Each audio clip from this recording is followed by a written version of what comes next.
अस्सलाम वालेकुम, मैं हूं हमाद नवाब और आप देख रहे हैं पीपीएससी प्रिपरेशन विद हमाद।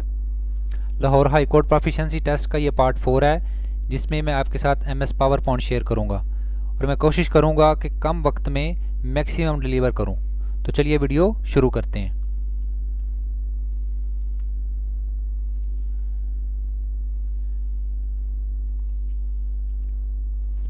ये आपके पास प्रेजेंटेशन पावर पॉइंट का एक डॉक्यूमेंट ओपन है।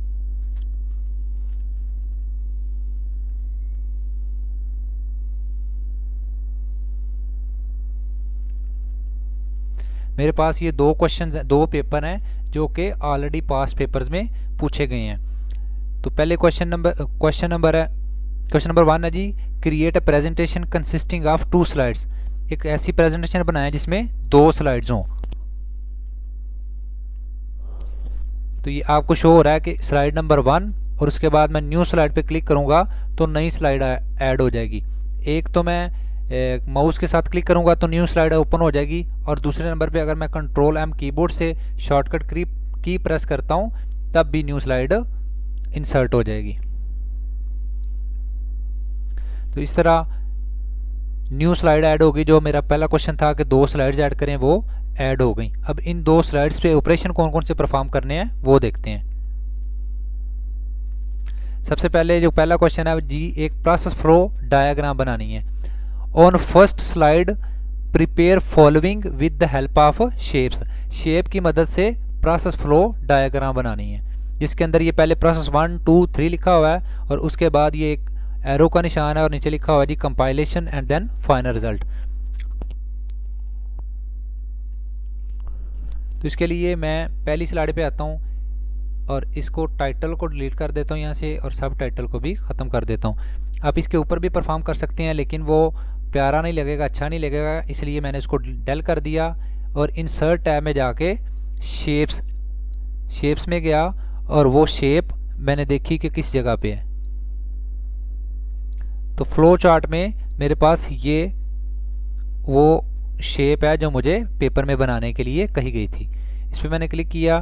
क्लिक करने के बाद जब यहाँ पे माउस पे 2 दफ़ा या 1 दफ़ा ही क्लिक करूँगा तो वो शो होना शुरू हो जाएगी। इसमें लिखा हुआ था प्रोसेस 1, उसके आगे प्रोसेस 2, प्रोसेस 3, इसमें मैं लिखता हूँ जी प्रोसेस 1।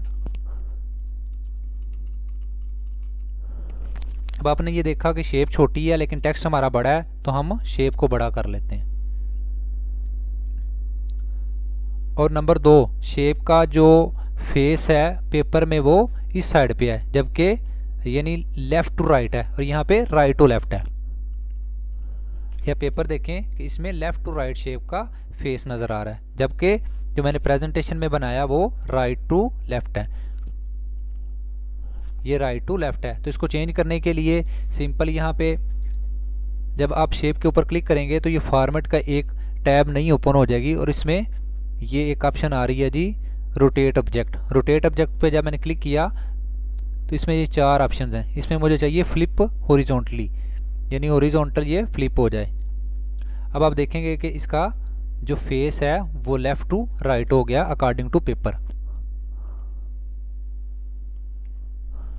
अब इसके आगे 2 शेप्स हो रहा है जिसके अंदर प्रोसेस 2 और प्रोसेस 3 लिखा है। तो सिंपली मैं इस पर क्लिक करूँगा, कंट्रोल C प्रेस किया और 2 दफ़ा कंट्रोल V कर दिया।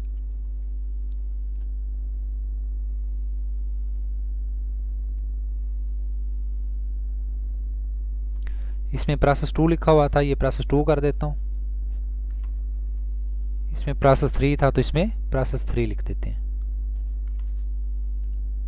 तो इस तरह आधा काम शेप का हमारा कंप्लीट हो गया। अब आपने ये देखा कि ये एक अलाइन में है, लेकिन अगर बिल फर्ज ये शेप इधर पड़ी होती और ये शेप ऊपर होती और इन सब को अलाइन करना होता तो फिर कौन सी ऑप्शन हम इस्तेमाल करते। तो हम सबसे पहले पहली वाली को सिलेक्ट करते हैं, उसके बाद शिफ्ट प्लस प्रेस करके दूसरे पे क्लिक करेंगे, फिर शिफ्ट प्रेस करके तीसरे पे क्लिक करेंगे तो ये तीनों सिलेक्ट हो जाएंगी।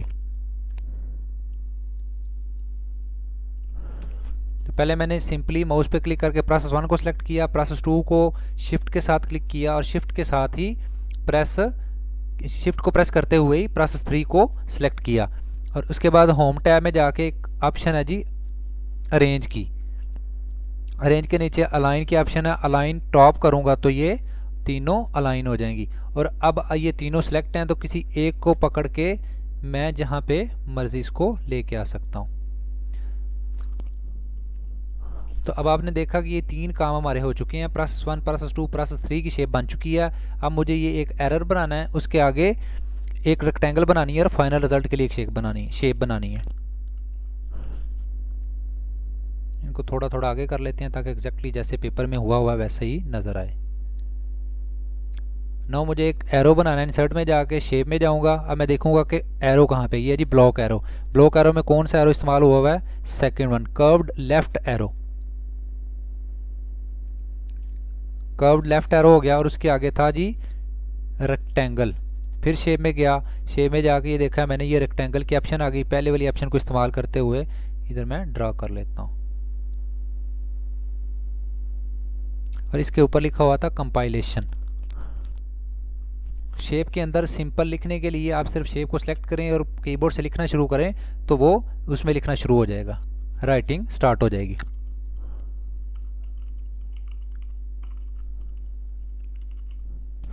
तो इसमें ये कंपाइलेशन मैंने लिख दिया। अब मैं चाह रहा हूँ कि ये थोड़ा सा इस एरो के सामने आ जाए। तो सिंपली जब ये प्लस का साइन आ जाएगा तो मैं क्लिक करूँगा। क्लिक करने के बाद माउस के साथ इसको जिस जगह पे मर्जी ड्रैग कर लें। और अब एक फाइनल ऑप्शन थी फाइनल रिजल्ट। इंसर्ट में जाऊँगा, ये पेपर पे इस तरह की ये बनी हुई है शेप। फिर से इंसर्ट में गया, शेप में गया और देखा कि वो शेप किस जगह पे है।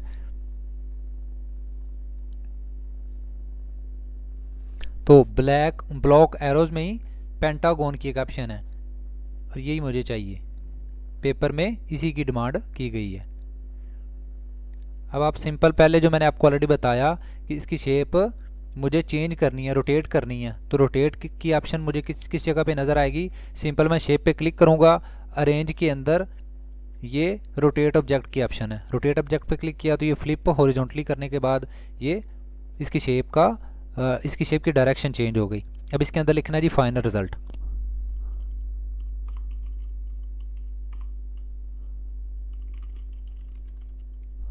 अब इसके अंदर फाइनल रिजल्ट तो लिखा गया, लेकिन ये एक लाइन में नहीं हुआ बल्कि नीचे वाली लाइन में चला गया। तो इसको शेप को साइज़ बढ़ाऊंगा तो वो नीचे वाली लाइन में ही चला जाएगा। अब इसको थोड़ा सा आगे कर लेते हैं, थोड़ा इसको बड़ा कर लें। तो इस तरह जो मेरा क्वेश्चन नंबर 1 है वो कंप्लीट हो गया। ये देखें, ये प्रोसेस फ्लो डायग्राम लिखी जा चुकी है। और इसके ऊपर अगर आप प्रोसेस फ्लो डायग्राम लिखना चाहते हैं तो वो भी लिखा जा सकता है। इसमें जो कोई भी टेक्स्ट बॉक्स नहीं है जिसके अंदर मैं लिख सकूं, तो उसके लिए मुझे पहले उस टेक्स्ट बॉक्स को इंसर्ट करना पड़ेगा, फिर उसके अंदर मैं लिखूंगा। तो टेक्स्ट बॉक्स इंसर्ट करने के लिए इंसर्ट टैब में गया, टेक्स्ट बॉक्स की ऑप्शन पे क्लिक किया और जिस जगह पे मैं टेक्स्ट बॉक्स ऐड करना चाहता हूँ वो मैं टेक्स्ट बॉक्स ऐड कर सकता हूँ। और इसके अंदर क्या लिखना था? Process flow diagram.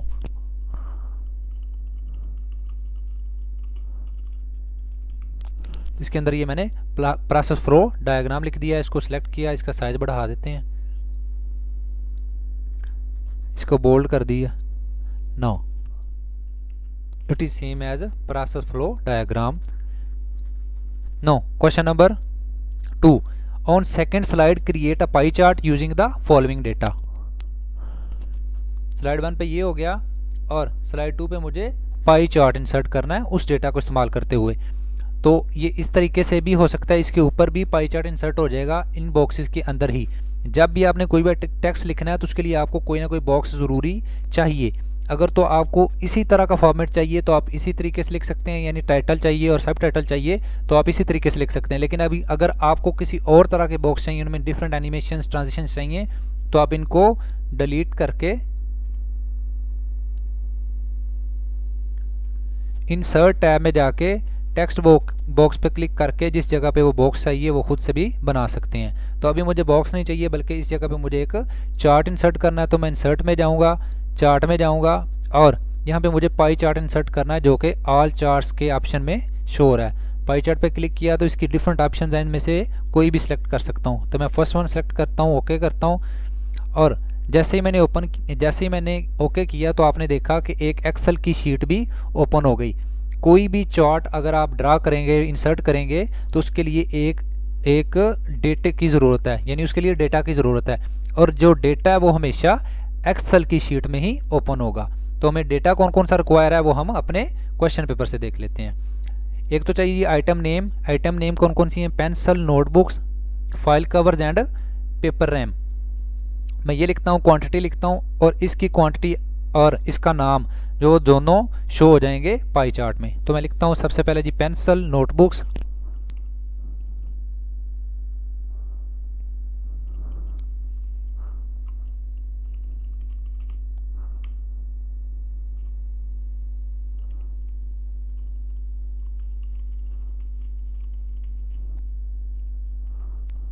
उसके बाद file covers and paper RAM.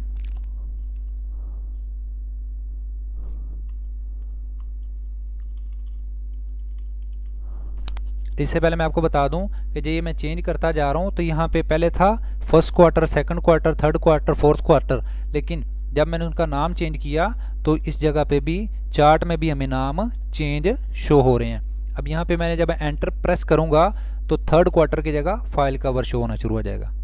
तो ये आपने देखा कि जैसे मैंने एंटर प्रेस किया तो यहाँ पे पहले थर्ड क्वार्टर लिखा हुआ था, अब फाइल कवर्स शो होना शुरू हो गया। नेक्स्ट था फोर्थ क्वार्टर, और यहाँ पे मुझे लिखना है जी पेपर रैम।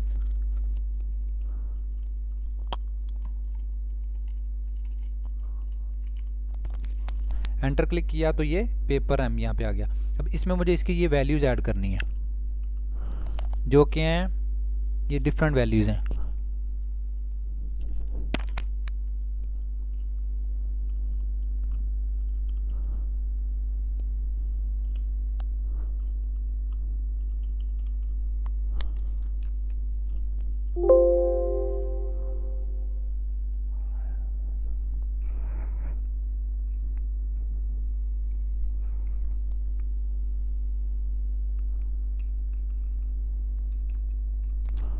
और इस तरीके से मैंने जब इनको एंटर किया तो ये पाई चार्ट में इनकी डिफरेंट वैल्यूज हमें शो होना शुरू हो गई। सेल्स की जगह मैं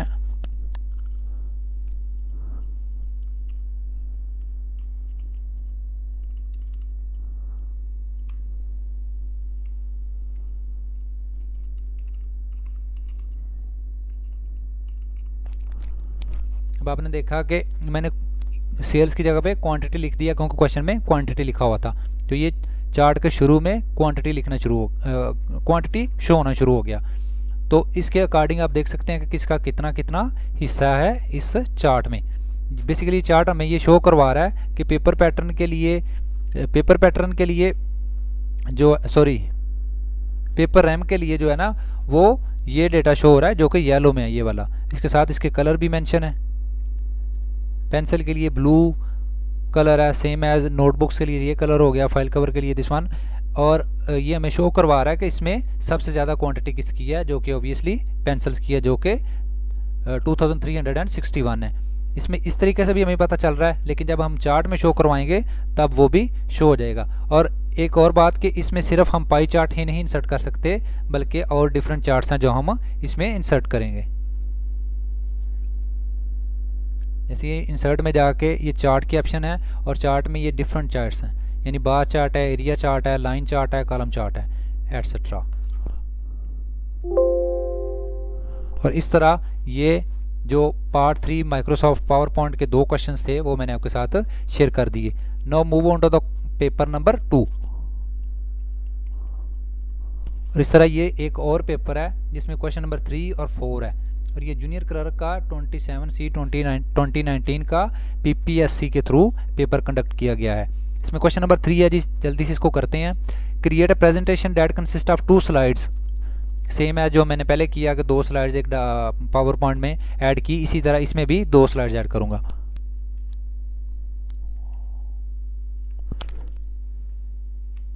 एक नया डॉक्यूमेंट प्रेजेंटेशन का ओपन कर लिया पावर पॉइंट का, और इसमें 2 स्लाइड्स ऐड कर दी। एक ऑलरेडी हुई होती है, दूसरे पे जब मैंने न्यू स्लाइड पे क्लिक किया तो वो नहीं ऐड हो गई। एक तो न्यू स्लाइड इससे भी ओपन हो सकती है, जैसे मैंने आपको ऑलरेडी बताया, और दूसरे नंबर पे कंट्रोल M पे क्लिक करूँगा तो उस तरीके से भी न्यू स्लाइड ऐड हो जाएगी।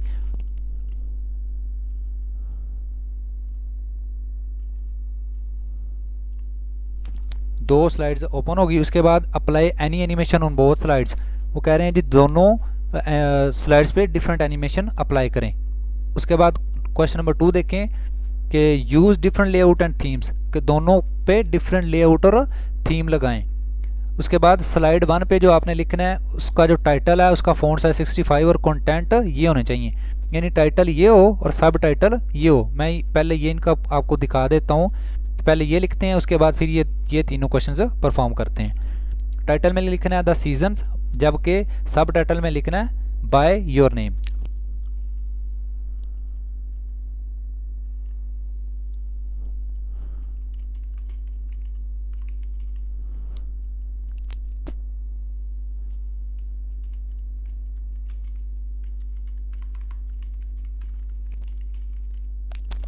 योर नेम की बजाय आप जो आपका नाम है वो आप अपना नाम लिख लें। तो इस तरीके से ये जो 1 मार्क्स का ये जो था क्वेश्चन वो मैंने परफॉर्म कर लिया, लेकिन इसमें इसका फॉन्ट साइज 65 करना है मुझे।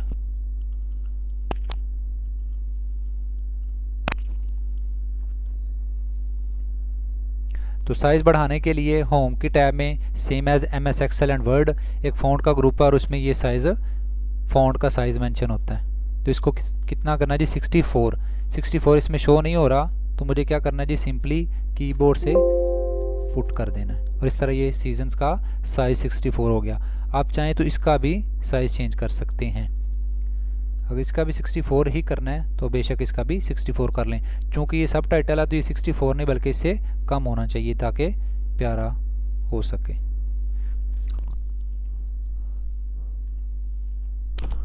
नाउ ये क्वेश्चन कंप्लीट हो गया। उसके बाद apply any animation on both slides.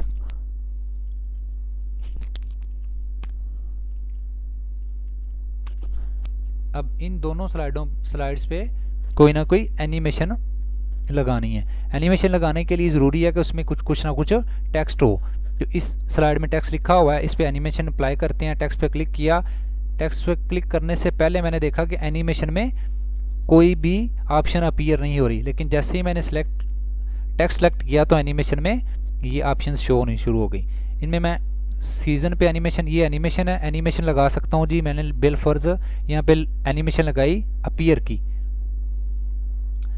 जब इसको मैंने स्लाइड शो में देखा और माउस से क्लिक किया या कीबोर्ड की जो एरो कीज़ हैं उन पे क्लिक किया तो ये देखें पहले शो नहीं हो रहा था क्योंकि इस पे एनिमेशन लगी हुई है। जब मैंने एरो से कीबोर्ड से एरो पे क्लिक किया तो 10 सीजन्स हमें शो होना शुरू हो गया।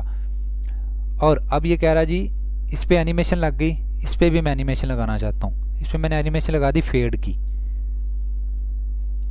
अभी देखें पहले एनिमेशन लगी द सीजन्स की और सब टाइटल पे बाय हमाद के ऊपर भी फेड की एनिमेशन लग गई। अब एक और चीज़ मैं आपको बताना चाहता हूँ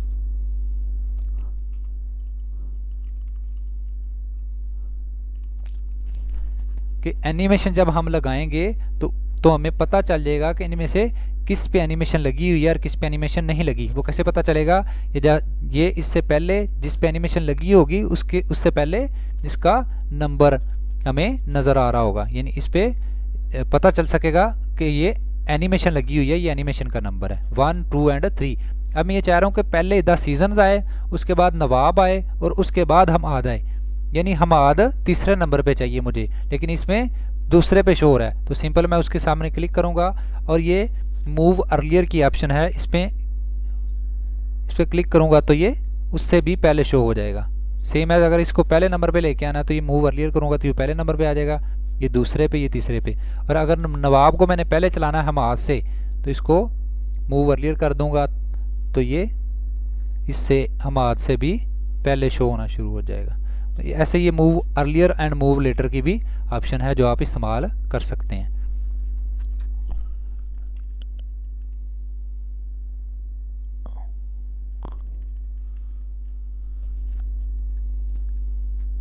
apply any animation on both slides, ये मैंने दोनों पे एनिमेशन अप्लाई करके आपको दिखा दी। दूसरे नंबर पे use different layout and themes for each slide, दोनों जो स्लाइड्स हैं उनमें डिफरेंट लेआउट होना चाहिए और दोनों का डिफरेंट थीम होना चाहिए। इससे क्या मुराद है? इससे मुराद ये है कि जैसे अब इसमें मैंने क्लिक किया तो ये लेआउट की ऑप्शन है, होम के टैब के अंदर लेआउट की ऑप्शन है, डिफरेंट इसके अंदर ये इसके लेआउट्स हैं, यानी वो कह रहा है कि दोनों के डिफरेंट लेआउट्स हों। इसका लेआउट मैंने ये कर दिया, दूसरे के लेआउट को कंपैरिजन वाला लेआउट कर देता हूँ। ठीक है जी, इस तरीके से आप दोनों का, इसका देखें लेआउट, इसमें पहले ऐड टाइटल एंड सब टाइटल है, जबकि दूसरे का लेआउट ये द सीजन लिखा हुआ है, क्लिक ऐड टू टेक्स्ट, यानी दोनों का डिफरेंट लेआउट है। इसमें कंपैरिजन शो हो रहा है, जबकि इसमें सिंपली टाइटल एंड सब टाइटल है।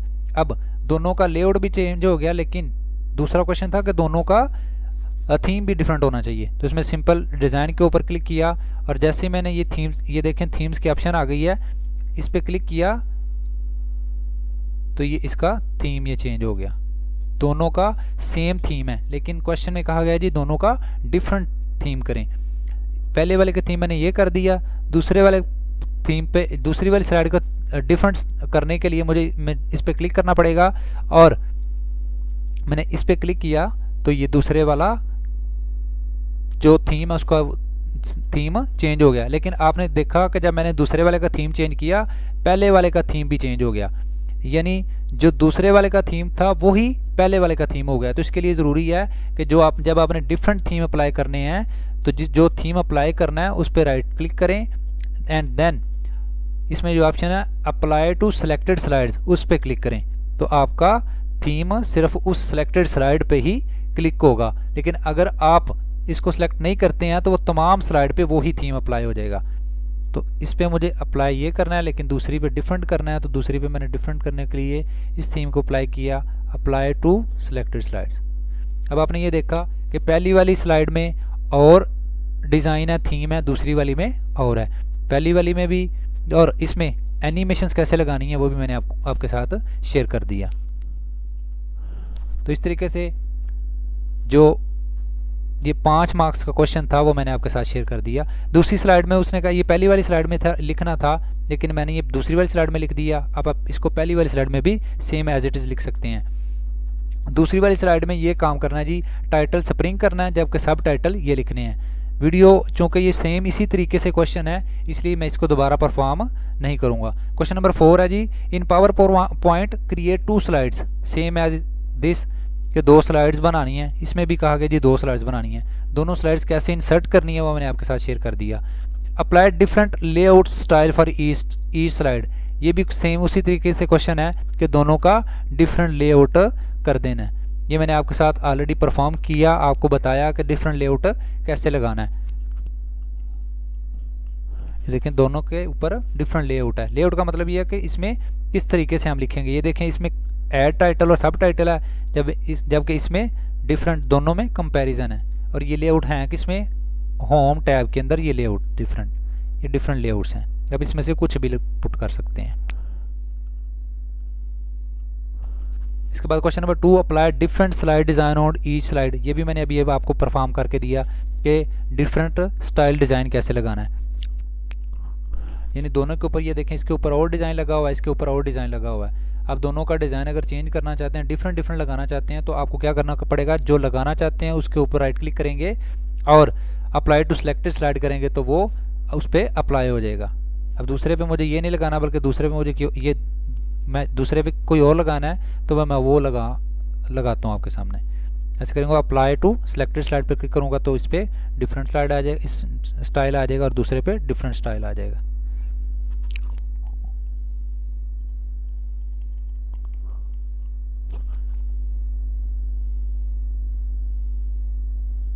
अब add action button to advance the slide backward and forward, इसमें मुझे एक ऐसा बटन लगाना है जिसके ऊपर मैं क्लिक करूं तो मैं अगली स्लाइड पे चला जाऊं, या दूसरे वाले बटन पे क्लिक करूं तो पिछली वाली स्लाइड पे चला जाऊं। यानी आपने देखा कि ये स्लाइड 1 है, ये स्लाइड 2 है, और इस स्लाइड पे मैं एक ऐसा बटन लगाऊं कि उस पर मैं क्लिक करूं तो मैं नेक्स्ट स्लाइड पे चला जाऊं। जबकि जब इसमें मैं 2 बटन लगाऊं, एक अगर मैं पिछले वाले बटन पे क्लिक करूं तो ये पिछली साइड पे जाए, जबकि जब मैं फॉरवर्ड वाले बटन पे अप्लाई करूं तो ये नेक्स्ट वाली स्लाइड पे जानी चाहिए। तो इसके लिए मैं एक और स्लाइड इंसर्ट कर देता हूं। तो ये मैंने 3 स्लाइड यहाँ पे ऐड कर दी। एक और चीज़, जब आप देखेंगे कि डिफरेंट स्लाइड आपने डिफरेंट थीम्स की आपकी स्लाइड बनी हुई होंगी, और उसके बाद आपने अगर कोई नई स्लाइड ऐड करनी है तो जिसके नीचे करनी है उसके ऊपर जो सिलेक्टेड डिज़ाइन है वो ही नीचे वाली पे अप्लाई होगा। अब मुझे इस पे एक एक्शन ऐसा बटन लगाना है कि मैं क्लिक करूं तो नेक्स्ट स्लाइड पे चला जाऊं। तो इंसर्ट में जाऊंगा, शेप में जाऊंगा, और इस सबसे नीचे एक्शन बटन्स के नाम पे ये बटन्स बने हुए हैं। तो मुझे नेक्स्ट वाला जो है ना वो उस पर क्लिक कर लेना। नेक्स्ट पे क्लिक करने के बाद जब इसके ऊपर क्लिक किया तो ये एक्शन सेटिंग्स आ गई, उसके ऊपर हाइपर लिंक लग गया ऑलरेडी खुद से ही, जिसमें ये नेक्स्ट स्लाइड शो होना शुरू होगी। इसमें मैं नेक्स्ट स्लाइड भी कर सकता हूँ, प्रीवियस स्लाइड भी कर सकता हूँ, फर्स्ट स्लाइड, लास्ट स्लाइड, ये डिफरेंट ऑप्शंस हैं जो मैं इनके ऊपर अप्लाई कर सकता हूँ। तो इसके लिए मैंने नेक्स्ट स्लाइड पे क्लिक किया, ओके किया। अब ये मेरे पास नेक्स्ट स्लाइड का बटन शो होना शुरू हो गया। अब ये देखें, जब मैंने इसके ऊपर क्लिक करना है स्लाइड शो में जाके तो ये नेक्स्ट स्लाइड पे आना शुरू हो गया। अब नेक्स्ट स्लाइड में मुझे 2 बटन लगाने हैं ऐसे कि अगर मैं फॉरवर्ड पे क्लिक करूं तो फॉरवर्ड स्लाइड पे यानी थर्ड स्लाइड पे आ जाए, अगर मैं पिछले वाले बटन पे क्लिक करूं तो वो फर्स्ट स्लाइड पे आ जाए। इंसर्ट में गया, शेप में गया, 2 बटन ऐड किए, ये प्रीवियस वन हो गया। प्रीवियस में जाके हाइपरलिंक किसका लगाना जी, प्रीवियस स्लाइड का लगाना, ओके। नो, शेप में जाके फॉरवर्ड स्लाइड, और इसको नेक्स्ट स्लाइड कर देना। अब ये देखें, जब मैंने पिछली स्लाइड पे क्लिक किया तो ये पिछली स्लाइड आ गई। इसके लिए जब मैंने नेक्स्ट पे क्लिक किया तो ये नेक्स्ट वन स्लाइड आ गई। इस पे चूँकि लिखा हुआ कुछ नहीं है इसलिए ये शो नहीं हो रही। इसमें मैं लिख देता हूँ थर्ड स्लाइड।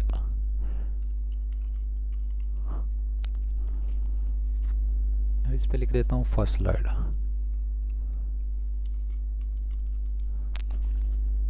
अब आप देखें ये फर्स्ट स्लाइड है, जब मैंने इसको नेक्स्ट इस पे बटन पे क्लिक किया तो ये सेकंड स्लाइड आ गई।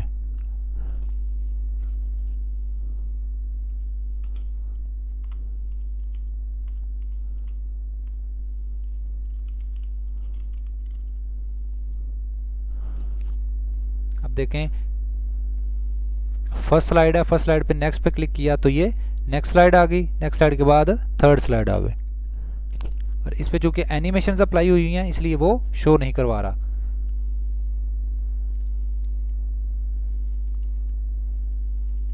ये देखिए, ये सेकंड स्लाइड है, उसके बाद third slide.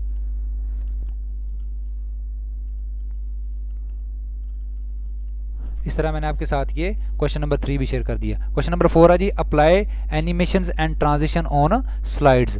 Animations and transition slide पे अप्लाई करनी है। इसमें मैंने आपके लिए आपके सामने एनिमेशन आपको परफॉर्म करके बताया कि एनिमेशन कहाँ से लगनी है। ये एनिमेशन में जाकर डिफरेंट एनिमेशन हैं जो आप इनमें से कोई भी एनिमेशन इस्तेमाल कर सकते हैं। अब बात रहेगी ट्रांजिशन की। पहली स्लाइड को क्लिक किया, ट्रांजिशन पे गया, और ये इसकी ट्रांजिशन की डिफरेंट ऑप्शंस हैं। लेट्स सपोज मैंने क्लिक किया जी पुश पे, तो आप ये देखेंगे कि इसके ऊपर जैसे ये शो हो रहा है कि नीचे से स्लाइड ऊपर में शो होना शुरू हो गई। इसको देखने के लिए प्रीव्यू पे क्लिक करें तो ये देखें स्लाइड नीचे से ऊपर की तरफ आ गई। इसके ऊपर आप साउंड लगा सकते हैं, डिले कर सकते हैं, और ये भी लगा सकते हैं कि जब माउस पे मैं क्लिक करूं, जब माउस से क्लिक करूं तो तब ये स्लाइड के ऊपर जो ट्रांजिशन है वो अप्लाई हो। साउंड भी लगा सकते हैं। इनमें से ये डिफरेंट साउंड है, जो आपका दिल चाहे वो आप अपने कंप्यूटर पे स्लाइड साउंड लगा के चेक करें क्या ये वर्क कर रहा है कि नहीं। इस तरीके से ये इस पर मैंने ये पहली स्लाइड पे लगा दिया पुश की ट्रांजिशन, दूसरे स्लाइड पे मैंने लगा दी जी वाइप की, तीसरे नंबर पे जो तीसरी स्लाइड है उसमें ये डिफरेंट कुछ भी मैं लगा सकता हूँ। इस तरीके से ये देखा, ये थर्ड स्लाइड पे इस तरह की ट्रांजिशन अप्लाई हो गई। तो ये हमें देखना कैसे है, स्लाइड शो में जाके देखा कि आपने पहली स्लाइड पे जो ट्रांजिशन लगाई थी वो शो हुई, दूसरी स्लाइड पे फेड, और तीसरी स्लाइड पे दिस वन, ये वाली। तो इस तरह ये क्वेश्चन नंबर 4 भी कंप्लीट हो गया। मेरी आपसे एक छोटी सी रिक्वेस्ट है कि ये जो मैंने आपको वर्ड, एक्सेल, पावर पॉइंट की 3 वीडियोज़ में या 4 वीडियोज़ में मैंने आपको पहली वीडियो में टाइपिंग की थी चूँकि, तो इस तरह ये 4 से 5 वीडियोज़ में मैंने आपके साथ जो भी डेटा शेयर किया है वो आप अपने सिस्टम पे अप्लाई करके देखें। उसके बाद अगर उसमें कोई गलती नज़र आती है या आपको लगता है कि इस तरीके से बेहतर हो सकता था, तो उस तरीके से आप करने की कोशिश करें।